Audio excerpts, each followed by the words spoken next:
यह प्रतीक चिन्ह है जल जीवन।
स्तरीय पदाधिकारी, सभी गणमान्य जनों, शिक्षकों का मार्गदर्शन देने के लिए मैं माननीय मुख्यमंत्री के परामर्शी श्री अंजनी आप सभी को बहुत बधाई, बहुत धन्यवाद।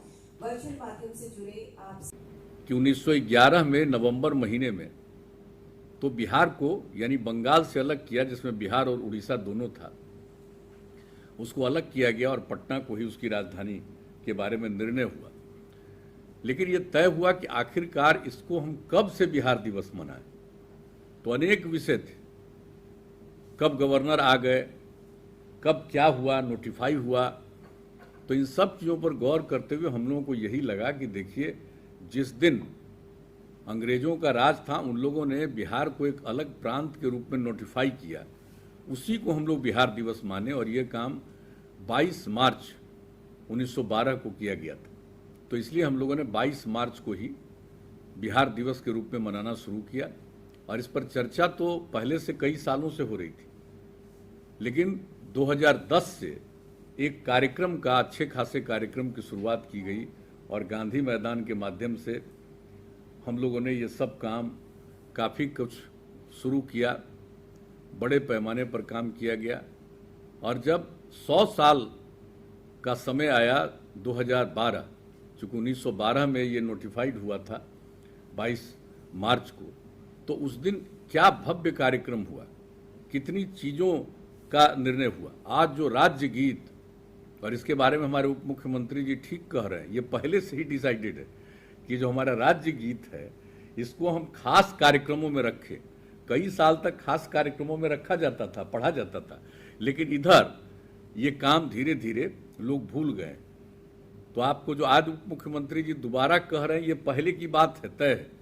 तो हम तो ये कहेंगे सब लोगों को, हमारे सब लोग बैठे हुए, मुख्य सचिव बैठे हुए हैं, विकास आयुक्त बैठे हुए हैं, और जो जिम्मेवारी शिक्षा विभाग को दी गई कि बिहार दिवस का आयोजन शिक्षा विभाग के माध्यम से, आखिर शिक्षा विभाग को क्यों तय किया गया?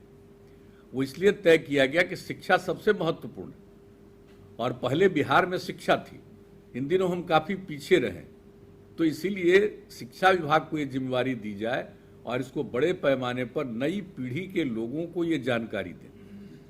तो जब नई पीढ़ी के लोग, पुरुष और स्त्री, सब के सब लोगों को अगर इन सब चीज़ों का एहसास हो गया, जो पढ़े हैं, जो नहीं पढ़े हैं, उन सब लोगों के बीच में धीरे धीरे चर्चा हो जाएगी, तो सबके मन में एहसास होगा।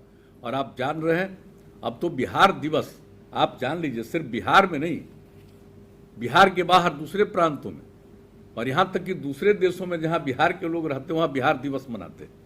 और आज कितनी खुशी की बात है कि आज के बिहार दिवस के अवसर पर आदरणीय राष्ट्रपति जी ने, आदरणीय प्रधानमंत्री जी ने भी बिहार को शुभकामनाएं दी है बिहार दिवस के अवसर पर। तो आप समझ सकते हैं कि बिहार दिवस का कितना महत्व है। सब लोगों ने इनको स्वीकार किया। भाई ये कोरोना जो आ गया, अभी हम लोगों ने पूरे मीटिंग की, हर जगह के डीएम एसपी सब लोगों के साथ मीटिंग हो गई, अब पूरा डिटेल चर्चा हो गई। एक एक बात हम लोगों ने कह दिया सचेत करने के लिए। ये जो होली का समय है, इसको सार्वजनिक रूप पर लोगों को हाथ जोड़ करके प्रार्थना करिए कि मत करिए, क्योंकि मान लीजिए हमारे यहाँ तो कम है लेकिन अपने यहाँ भी थोड़ा बढ़ने लगा, अपने यहाँ भी बढ़ने लगा। 300 से नीचे थे अफेक्टेड लोग, अब बढ़ करके हो गए हैं 500 से ऊपर, बढ़ रहा, बढ़ने लगा है। बाहर से भी लोग आते हैं, स्वाभाविक रूप से अपने घर में आते हैं, उसको बेचारे को क्या पता है कि उनको है। जब टेस्ट होता है तो पता चलता है कि पॉजिटिव, ऐसे क्या मालूम है। लेकिन अगर बहुत बड़े स्तर पर नहीं करेंगे, सार्वजनिक लोग पर नहीं जुटेंगे तो बचेंगे। और देख लीजिए 8 राज्यों का क्या हाल हो रहा, कितना बढ़ रहा। महाराष्ट्र की क्या स्थिति हो गई है, जरा इस बात को जानिए। शायद जितना पहले नहीं हुआ था उतना अब हो गया। हमारे यहां तो बहुत कम है, हम लोगों ने बहुत नियंत्रित किया है, और जितना अफेक्टेड लोग भी कम है, मृत्यु होने वालों की संख्या भी कम हुई है, लेकिन मृत्यु तो हुई है लोगों की। अफेक्टेड तो हुए, प्रभावित तो हुए, लेकिन हम लोगों को तो लोगों को सचेत करना, सजग करना। इसलिए आज के इस अवसर पर हमने एक दिन तो पूरी मीटिंग कर दी है, इसमें और लोग भी, हम सब लोगों से आग्रह करेंगे कि सजग और सचेत रहिए। दूसरे कई देशों में बढ़ने लगा, अपने देश के कई राज्यों में बढ़ने लगा, हमारे यहां भी थोड़ा थोड़ा बढ़ने लगा। तो हम लोगों को सचेत रहना है और सचेत रह करके इन सब चीजों पर जरूर एकदम बिल्कुल काम कीजिए संक्रमण की स्थिति में। तो ये हमारा आप सब लोगों से आग्रह है।